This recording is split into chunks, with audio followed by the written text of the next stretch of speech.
Hey guys, so today I was thinking about this last night when I was going to bed, but I was going to bed. So I wrote a note to myself instead of filming it right then and there.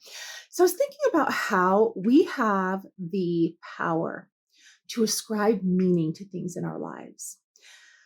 When you think about it, there's a lot of things that are happening in the world that we have no control over. It could be wars, it could be any little thing that's either happening in the world or happening to us. There's all kinds of things going on. We do not have control over everything else. We do not have control over what other people are doing.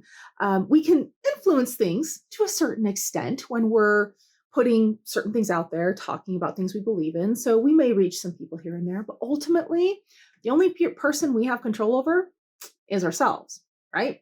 So I was thinking about the idea that we are in control of what meaning we ascribe to our life, though. Here's what I mean. You can choose to believe that life is nothing but chaos theory, nothing but chaos. It is random, it is chaotic. You can choose to believe that everything has a purpose and a reason. You can choose to believe in whatever deity you want to. You can choose to believe in one God. You can choose to believe in no gods. You can choose what you are believing in, and that's helping you form what you believe in your life. How cool is that, though? Because here's the thing. So my husband, total chaos theory. He thinks there is no rhyme or reason, and he thinks anything in our lives, if we want to have meaning, we make the meaning. So, whereas maybe you believe in fate, like, no, I have a predetermined path that's set out for me. He's like, there's no specific path, you're making the path, which I think is a cool way to look at it. I am actually not the same as him. I think that there is a reason for everything. I kind of feel like we have a lot of, because I believe in free will, but I think we have all these options. And I almost feel like there are certain points we hit in life, and like life is kind of guiding us towards those things. But here's the thing. I don't know that that's fact. It's just something that I use as a way to help me feel good about life and find my way. That's all we're doing. We're just finding ways to cope with life and feel better about what we're doing and hopefully be a better person, in society as well. So my question to you, when you look at things, how are you, what are your belief systems? What are you ascribing? What kind of meaning are you ascribing to these things? So when shitty things happen in my life, now, I should backtrack. When things are in my life that are shitty, things happen. I cannot always in the moment think about how this is for my best and highest good or anything else. Not everybody is going to be able to do that. In fact, very few people can do that. Sometimes I manage to be able to do that. Even in the shitty situation, I stop myself and go, okay, this is teaching me something valuable that I need to progress with my life, to be stronger, or whatever. But a lot of times that is really hard to do in the moment. But I can choose to think that it is all for my highest and best good. It's just that I usually have to look at it and kind of backtrack.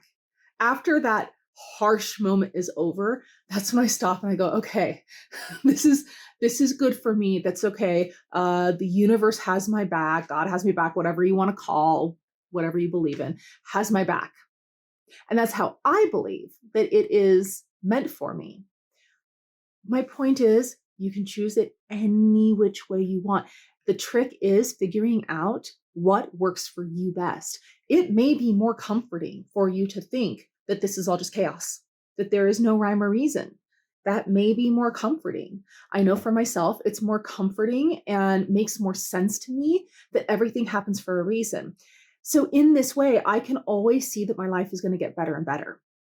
So even if something really shitty happens, I can look at it and go, okay, this sucks right now, but my life's going to get better because of this.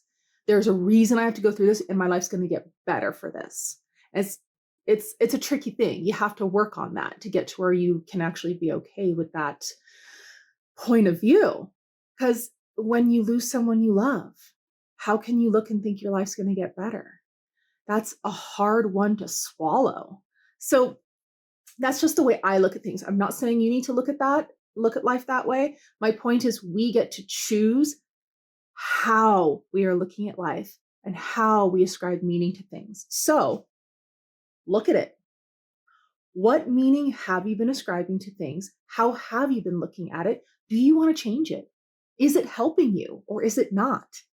Are you constantly depressed because the way you're looking at things? And I'm not saying depression is only that. There's a lot of other reasons for depression. Not saying this is a blanket thing, but this is one thing that can make us feel down if we're ascribing if we're looking at things a certain way. So is it working for you? Do you want to change it? And then look at how you want to change how you're looking at things and slowly start integrating ways to do that. Just a thought I was having while I was going to bed. So I had to write a note so I could talk to you guys about it because my brain kind of just kept spinning on it. And I thought it was a cool conversation I was having with myself. So you guys have a wonderful day and I'll talk to you soon.